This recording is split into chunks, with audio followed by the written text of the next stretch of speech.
ALEC is a fantastic organization. It's of all the organizations that I have the opportunity to be part of, right? NCSL, CSG, this, that, the other.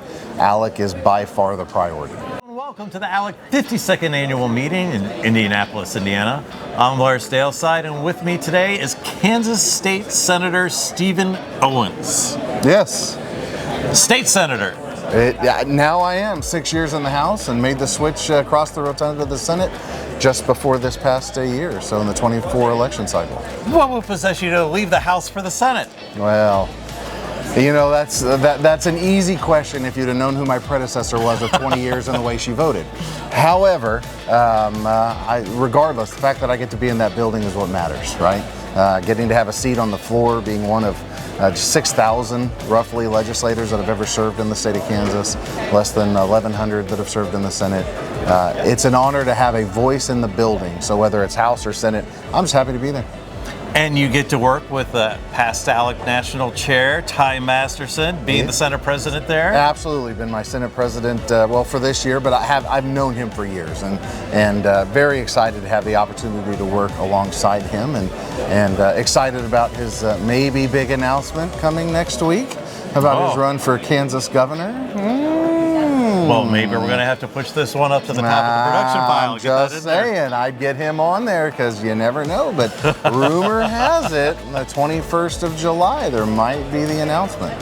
Well, fingers crossed, looking forward to it. Couldn't think of it happening to a nicer guy. Absolutely. Ty is a fantastic individual, and ALEC is a fantastic organization. It's of all the organizations that I have the opportunity to be part of, right? NCSL, CSG, this, that, the other.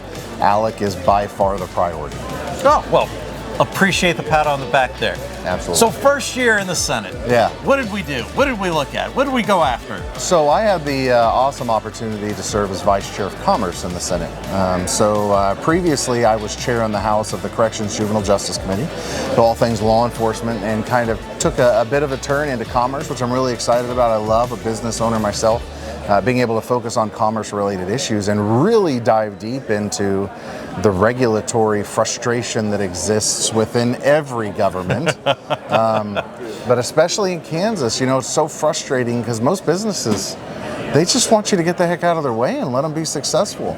Yet we think that we're smarter than they are, and so over the years you build up this huge conglomerate of different regulations that make business just incredibly difficult. So I was excited to have the opportunity to really dive deep in there and work on some solutions to that. You know, it's interesting that you talk about it because I'm playing through with my mind just the different little things. And it's like, I always go back to Shark Tank. Well, I don't always go back, but this time I'm going back to Shark Tank and Mr. Wonderful Kevin O'Leary talking about the problems that he has up in Canada, the problems that he has in California, the overabundance of regulations, making life that much more difficult for the average business owner to not only run his business, but to run it efficiently and properly and expand and get new employees and more jobs and help out the community and the what else should there be? But I would think that a place like Kansas wouldn't have near as many problems. Oh, well, let's be clear. If California is doing it, we're generally not.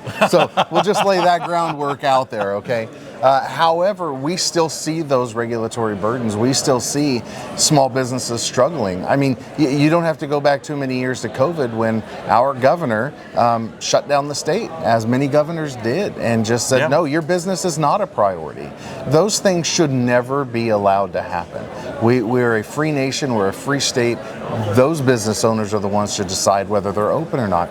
And I'm convinced, as a business owner myself, that most businesses just want to, they want to know the rules, and they want you just to get out of the way so that they can operate. Or if they want to innovate, like, give them a chance to test things out, to try things out. And that's what led me to working on the regulatory sandbox bill that we passed. The regulatory sandbox, which our very own Senator Owens here was named the policy champion here for ALEC. Sorry, awesome. Just wanted to drop in a little name dropping there, but please go on. You started working on the regulatory sandbox. A sandbox. Now we've all got our images of what that means. There's a pail, there's a shovel. That's not what you have with not a regulatory sandbox. Okay, what is it? The whole idea of a sandbox is being able to create an environment where a company, a business, an entrepreneur can come in and innovate without that regulatory burden that does exist. So they can apply to, in our state, we set it up at the Attorney General's office, where they have this kind of regulatory oversight board, and what they're tasked to do is saying, this regulation, and this regulation can be set aside to allow this company to get proof of concept. Make sure this is a good idea, it's worth investing in, it's a direction we want to go. But then also on top of that, that board then reports to the legislature and says, hey, by the way, as a result of suspending these are the things that happen. Maybe you don't need those regulations after all. Maybe it's time for those to go the other way. Maybe the sun has set, per se, on why that regulation was ever put there in the first place. So this sandbox allows businesses to come in with their shovels and their pails and try to build all new different kinds of sand structures that hopefully they can make some money on, build the economy in, and not have to deal with that intense regulatory burden that exists, well, in any government. Well, you definitely have a passion for it. It's making me wonder overall, what is the business? You keep on saying, I was a business owner. What business did you run? I'm in... So I tell people, if you ever come to my house, you can walk out of my barn, you can see every business I've ever been part of. I've been blessed to work for myself for 25 years. Okay. I have started and failed and been successful. I've even traded businesses, to be quite honest. And so I've been in everything from mobile application to tech development. I've been in the criminal justice management business, real estate. I even have a great little fishing tool that we sell online through Amazon that me and a buddy of mine created. Fantastic. I just had our best month ever last month. What kind of tool? It is for the fishermen out there. It is a rod-mounted line cutter. So instead of when you got to change the lures, you use your teeth or you're digging for your knife or whatever. We patented. We're the only ones that can put a line cutter on your fishing rod, and it is right there. So you can go to myfinman.com and check it out. It's fantastic. Yeah, speaking of Shark Tank, this sounds like a great little way to go. Absolutely love Shark Tank, by the way. I've always said I'd love to be one of those sharks one of these days, but I got a long way to go. When you're out there running these businesses, having a good old time, hopefully having a good old time most of the time, having the best boss possible. Absolutely. I only answer to myself. Why subject yourself to public office? That's a great question. Because I want Kansas to be just as amazing and have just as many opportunities for my kids and my 3 grandkids that I had when I moved to Kansas. I'm originally from Oklahoma. Wife and I, girlfriend at the time, came up to go to college in Kansas, made Kansas our home after getting married after our first year at Bethel College there in North Newton. Moved to Heston, which is just 7 miles up the road. We have 3 kids and 3 grandkids, and they're all right there, right? Fantastic. Somehow I did something right. That's what I say. Somehow we did something right that our kids actually still want to be around us. But when you think about government, right? Government inherently grows. It inherently wants more power, it inherently wants more authority, more money to do more good. But that's not what made our country great. No. Right? What made our country great was opportunity, was freedom, was less government, less regulation. But in this environment, it's just the opposite. And so when I had the opportunity, and I'm so incredibly blessed that I was in a place to be in my 40s and to have businesses that provide for my family, that I could spend more than half of my year in public service. It is fighting for those exact values that allowed for those opportunities to be available for me, to just strike out, to try something. Yeah, I might fall flat on my face. Matter of fact, very first business I ever tried, not lying to you. Now, this was back in the days of email. Okay. Right, when email was first coming out, I got my first email address. I just signed up with Earthlink Internet. All right. And I'm like, wow, this, Sure. right? We all remember the dial-up days. And I bought this disc of email addresses. And I thought, you know what? I'm going to get dirt from the yellow brick road in Kansas, and I'm going to sell it to the Chinese, because who doesn't want a piece of the yellow brick road? I'm not making this up. And so I buy all these little vials, and I get all this dirt from the yellow brick road. There just happened to be a yellow brick and a pile of dirt, but it was a yellow brick road. And I set this email sender thing up to send emails all night long. And I wake up the next morning, I'm so excited for all these orders that were going to come in, and instead I can't even get on the internet. And I'm like, well, I wonder why my internet's down. So I called the internet service provider, and they said, so you tried to send out 50,000 emails last night, and you can't do that. And so they shut me off. I was going to say, that's what we used to refer to back in the day as blacklisting. That's exactly what happened. And I was like, okay, I promise not to do it. Can I have my internet back? They're like, no, you're done. And so anyway, it just speaks to opportunity, ideas, right? You try something, it doesn't work.